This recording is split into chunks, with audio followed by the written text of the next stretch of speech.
احنا في اليمن إذا شافوا واحد يكذب قالوا هذا رجال، وإن شافوا واحد يسرق قالوا والله إنه مسيمخ، وإن شافوا واحد يفعل مشاكل ويشل حق الفقير ويضرب هذا قالوا والله إنه راس يابس ومسيمخ، وإن شافوا واحد صار يصلي قالوا تاب وعاده صايع لأمس، وإن شافوا واحد يخزن بين المجالس وبين الرجال قالوا هذا صايع ما بيش معه مهره، وإن شافوه جلس في البيت وخزن قالوا هذا متنسوي ما بيخرج بين الرجال، وإن شافوا واحد يخزن لحاله قالوا هذا بينه حالة نفسية يحب الوحدانية،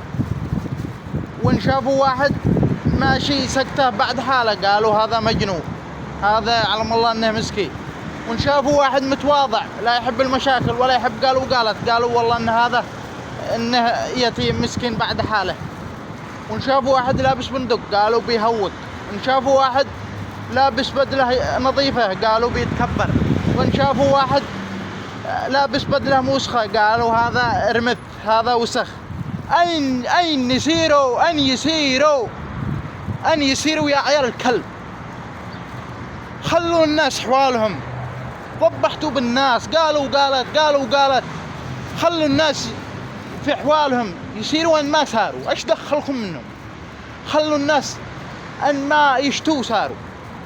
شغلتونا وشغلتوا الأمة في التواصل الاجتماعي في المواقع في البرامج، عيب عليكم استحوا على نفسكم،